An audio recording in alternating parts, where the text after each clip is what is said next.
नमो India, मैं हूं SR5। स्वागत है आपका वर्ल्ड अफेयर्स हिंदी में। तो आइए समझते हैं कि आखिर मामला क्या है। जब आप यहाँ कई प्रकार के आर्टिकल देख रहे हो जहां यह स्पष्ट कराया जा रहा है कि इन दिनों पुतिन मिडिल ईस्ट की ओर आ चुके थे, और ये एक बड़ा मुद्दा इसलिए बन चुका है क्योंकि मामला जुड़ चुका है इजराइल हमास वार से भी। और इसके अतिरिक्त एक ऐसा दुश्मन जो कि देखना तक पसंद नहीं करते हैं पुतिन को। आने हम बात कर रहे हैं सुपर पावर देश माने जाने वाले के राष्ट्रपति बाइडेन का।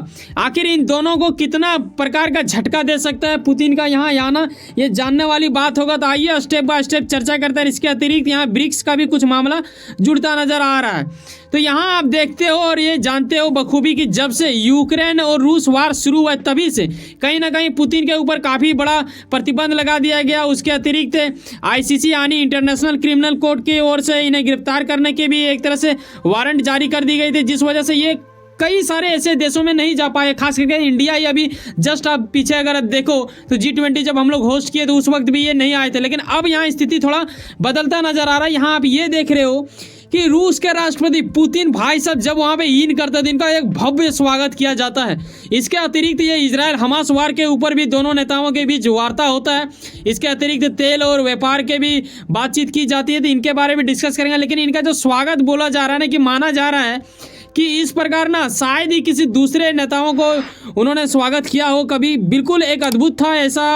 PM मोदी और बाइडेन के नाम भी यहाँ पे शामिल होता है जब हम स्वागत की बात करते हैं। शायद ही उन लोगों को ऐसा कुछ मिला होगा जिस प्रकार इनका यहाँ पे स्वागत हुआ। एक अद्भुत गजब, मतलब वहाँ के जो एयरक्राफ्ट थे उनसे मतलब फाइटर जेट से एक धुआंधारी किया गया। उनके US के विपरीत में चलने वाले, यानी हम बात कर रहे हैं रसिया के झंडे का बनाया गया तस्वीर वहाँ, ये वो एक अद्भुत पल था जो कि बहुत कम नेताओं के प्रति वैसा स्वागत किया जाता है। UAE ने ऐसा करके ना इनडायरेक्टली चोट दिया है बाइडेन को, और ये एक बड़ा सगमा होगा उनके लिए, ऐसा कुछ संभावना लगाया जा रहा है। कई लोग जो इनके जानकार हैं वैसा उन लोगों का कहना है और मानना है। आगे यह भी देखते हैं कि इजराइल हमास काफ़ी ज़्यादा, मतलब आप देखो तो एक तरह से फिर से बढ़ता नज़र आ रहा है। अभी को पता होगा कि फिलहाल कुछ दिनों के लिए स्टॉप रखा गया था, लेकिन जिस प्रकार आप सभी को पता होगा आर्टिकल के माध्यम से, आपने कई ढेरों सारे आर्टिकल देखे होंगे कि नॉर्थ गाजा के प्रति इन्होंने पहले वहाँ की जनता को बोला कि बेटा आप लोग निकलो, ठीक है, यहाँ पे हम कब्जा करेंगे। और उसके बाद आपको देखा होगा कि कहीं ना कहीं वो लोग मजबूरन निकला ही और उन्होंने कब्जा कर भी लिया। लेकिन अब सूत्रों के अनुसार यह भी पता चल रहा है कि इन्होंने नॉर्थ साइड तो किया ही है, लेकिन अब ये वार में कुछ ज़्यादा ही बढ़ने लगे हैं। और ये थोड़ा उन देशों को एक तरह से पीड़ा देती है क्योंकि अब ये साउथ की ओर भी बढ़ने लगे। ठीक है, पहले नॉर्थ किया, उसके बाद अब साउथ की दिशा की ओर भी बढ़ने लगे। तो ऐसा भी कुछ हो रहा है, तो इन चीज़ों के ऊपर भी डिस्कस की गई है। हालांकि ऑफिशियल रूप से स्टेटमेंट दी जाएगी या नहीं दी जाएगी, ये वहाँ की गवर्नमेंट जब तक नहीं देती है तो मैं आपको नहीं बता सकता। लेकिन फिलहाल इन चीज़ों के ऊपर डिस्कस की गई है, ऐसा आर्टिकल में देखने को नजर आया है। इसके अतिरिक्त आपको यह भी मैं बता दूँ, ब्रिक्स एक ऐसा पावर जो कि काफ़ी ज़्यादा एक तरह से चोट पहुँचाता है खास करके यूरोप कंट्रियों को, और कहीं ना कहीं नाटो से जो लोग जुड़े हुए हैं, नेटो ग्रुप से, वो कहीं ना कहीं इनसे चिढ़ते हैं थोड़ा बहुत, ये तो आप कह ही सकते हो। लेकिन फिलहाल आपने कुछ महीना पहले देखा होगा जब ऐसा कुछ मजाक सा बनाया गया था, कार्टून वार्टून, जहाँ यह दिखाया गया था, ये कहाँ के रसिया मीडिया की ओर से किया गया था। यहाँ ब्रिक्स का जो मेंबर देख रहे हो ना, ब्राज़ील, रूस, इंडिया, चाइना, साउथ अफ्रीका, इन लोगों में दिखाया गया सब सुपर पावर ऑन करने वाले लोगों का। और यहाँ पे पाकिस्तान, जो कि ये गधा पावर को क्यों ऐड करने की बात की जा रही थी, वेलकम टू यहाँ पे क्लब लिखा गया है, ऐसा क्यों, ये मुझे समझ में ही नहीं आया था। उन दिनों मैंने ये वीडियो भी बनाया था, कहीं ना कहीं पाकिस्तान भी जुड़ना चाहता था, लेकिन इसे जोड़ने की स्थिति नहीं लाया गया। लेकिन 6 देशों को जोड़ने की बात की गई है। और आपको बता दूं कि 2024 में होस्ट करने वाला है पुतिन जी का एरिया, ठीक है, यानी हम बात कर रहे हैं कजान में ये होगा, जो कि पुतिन ही लीड करेंगे। तो ऐसे विषय में कहीं ना कहीं पुतिन को एक पावर मिल रहा है जहाँ पे 6 देशों को जोड़ने की बात हो रही है। वैसे तो अतिरिक्त कई सारे देश इसमें का मेंबर बनना ही चाहते हैं, उसमें से एक ईरान भी आ रहा है, ठीक है, रसिया तो इनका सहयोग करेगा या नहीं करेगा वो अलग बात है, लेकिन कहीं ना कहीं नाम उठाए तो लेगा ही। उसके अतिरिक्त 2 और देश हैं जिन्हें अभी आप देखो कि UAE, जिन्होंने इनका भव्य स्वागत किया था। आप कह सकते हो कि इनके लालच में तो इन्होंने नहीं किया, ये भी एक शक के दायरा बनता है। उसके अतिरिक्त और एक देश ने किया है जिसका नाम अभी मैं आपको आगे बताऊँगा, खास करके हम बात कर रहे हैं सऊदी अरबिया का, लेकिन वो तो आगे स्टेप में समझोगे। लेकिन उससे पहले यहाँ जो तस्वीर में आप देख रहे हो ना, इस बंदे को जरा ध्यान से देखिए, इसको क्या ही बोले, ये बंदा अर्जेंटीना को भी जोड़ने की बात की गई थी, 6 में अर्जेंटीना भी एक है, लेकिन इन्होंने डायरेक्टली मना कर दिया कि बोला कि अब मैं तो बनने वाला हूँ वहाँ के राष्ट्रपति, मैं तो नहीं जुड़ूंगा, ठीक है, क्योंकि ये प्रो अमेरिकन माने जाते हैं, ठीक है, अमेरिका के लिए ये कुछ भी करेंगे, यहाँ तक कि ये अपने करेंसी को भी बदलने को तैयार है, अमेरिका के प्रति मतलब एक तरह से झुकाव इन्होंने डाल दिया है।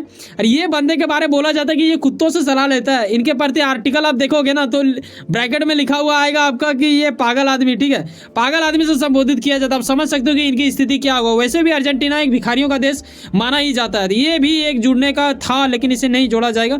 ये आपको थोड़ा सा बेसिक जानकारी जरूरी हो जाता है ताकि आप इस चीज़ को गहराई पूर्वक समझ सको कि कहीं ऐसा तो नहीं कि इनके भव्य स्वागत के पीछे ये है या फिर तेल व्यापार में कुछ बड़ा षड्यंत्र रचने वाला। तो आओ थोड़ा एक स्टेप आगे बढ़ते हैं। यहाँ आप जिस बंदे को देख रहे हो ये है मोहम्मद बिन सलमान, जिसके बगल में आप पुतिन जी को देख रहे हो, इन्होंने भी स्वागत किया इनका अच्छा खासा, और यहाँ इन दोनों के बीच काफ़ी वार्ता हुआ। इसके अतिरिक्त रसिया की ओर से इन्हें बुलावा भी दे दिया गया, भाई साहब आओ हमारे इलाके, स्वागत किया जाएगा आपका भी।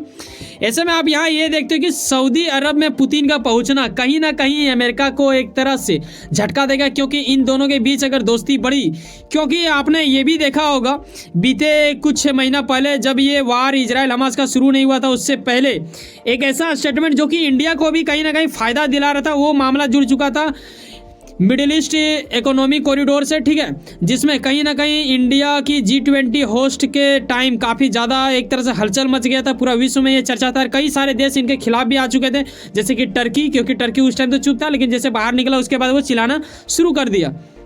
यहाँ पे क्या हुआ था मैं बताना चाहूँगा आपको, वो ये कि दरअसल सऊदी अरब और अमेरिका के बीच ना डिफेंस समझौते की बात हो रहा था। ऐसे में इजराइल की मान्यता से जुड़ा हुआ कुछ बातें को रखा जा रहा था, क्योंकि आपको यह भी मानना पड़ेगा क्योंकि ये लोग मिडिल ईस्ट के अंतर्गत आते हैं, सऊदी अरबिया, UAE, और ये क्योंकि मुस्लिम इस्लामिक कंट्री ज़्यादातर लोग फिलिस्तीन का समर्थन करते हैं, लेकिन कई ऐसे इस्लामिक कंट्री हैं जो खास करके पाकिस्तान हो गया, फिर UAE तो मान रहा है उसको देश, लेकिन सऊदी अरबिया उसे देश की मान्यता नहीं देते हैं। तो क्या होता है, अमेरिका इसके साथ समझौता करता है, क्योंकि अमेरिका को पता है कि अगर मिडिल ईस्ट इकोनॉमिक कॉरिडोर अगर हमें बनाना है तो कहीं ना कहीं इसका सहयोग चाहिए, क्योंकि इनका अगर उनके साथ जुड़ा होगा तभी जाके ये बेहतर तरीके से होगा, क्योंकि यूरोप की ओर रास्ता वही दे सकते हैं, ठीक है। वैसे तो टर्की बोल ही रहा था कि हमारे ओर से निकाल लो, लेकिन टर्की को शायद इन लोग पसंद नहीं करता, इसीलिए उसे दरकिनार करना चाहता है। तो इस समझौते को लेके, इस डिफेंस को लेके कहीं ना कहीं इनका ये भी कहना था कि भाई साहब आपको हमारा जिगरा वाला दोस्त आने हम बात कर रहे हैं, इजराइल का भी सपोर्ट करना पड़ेगा, उसे मान्यता देना पड़ेगा। कहीं ना कहीं बहुत हद तक लग रहा था कि ये मान जाएंगे, लेकिन अचानक होता है क्या कि इजराइल हमास वार 7 अक्टूबर को शुरू होता है। ये मामला धीरे धीरे खत्म सा होने लगता है। कई ऐसे जानकार लोगों का यह भी कहना है, सूत्रों के हवाले से यह पता चलता है कि भाई साहब ये जो वार हो रहा है ना, इसे छिड़काव करने के लिए इसे बीज बोया गया है सिर्फ इंडिया और US का एक सोचा हुआ, जिसमें 8 देश शामिल हो चुके थे, ठीक है, मिडिल ईस्ट इकोनॉमिक कॉरिडोर और चाइना का जो कॉरिडोर है उससे तोड़फोड़ मचाने के लिए, तो इसमें बड़ा षड्यंत्र रचा गया है, ऐसा भी सूत्रों के अनुसार पता चलता है। बाकी आपकी इच्छा, अगर आप इस चीज़ को मानते हो तो अपना राय दे सकते हो।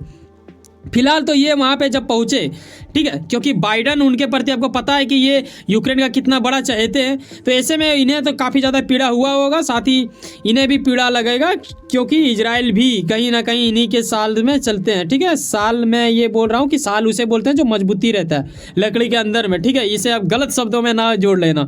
वैसे सुनो ना कहीं कुछ ना कुछ काम करते होंगे, यकीनन पर काम के प्रति काफ़ी ज़्यादा उम्मीद रखते होंगे, यकीनन आपका मेहनत आपका मंजिल भर के मिले। वैसे सुनो ना, सब्सक्राइब कर लो वर्ल्ड अफेयर्स हिंदी और जुड़े रहो मुझसे। अच्छा, बताना चाहेंगे आपको एक बात, वो ये कि खास वही होते हैं जो खास प्रतिक्रिया देते हैं। कमेंट बॉक्स आप ही लोगों के लिए बना है, अपनी सुझाव अवश्य दें। अगर आपको वाकई में लगता है कि हमारे अंदर वो गुणवत्ता, सब्सक्राइब की संख्या ना देखें कि बस हाँ इतू सा है क्या ही करें सब्सक्राइब। बताना चाहेंगे चैनल उतना अभी पुराना हुआ नहीं है, लोगों से लगाव आप ही लोगों से भरता है। आपका एक सब्सक्राइब हमें एक कदम आगे करता है। आने वाले दिनों में आप देखोगे ढेर सारे संख्यों के साथ हम और आप एक ही परिवार में रहेंगे, यानी वर्ल्ड अफेयर्स हिंदी का परिवार आपका स्वागत करता है। सब्सक्राइब करके जाएं। मिलते हैं किसी नेक्स्ट वीडियो में। बाय, जय हिंद, जय भारत।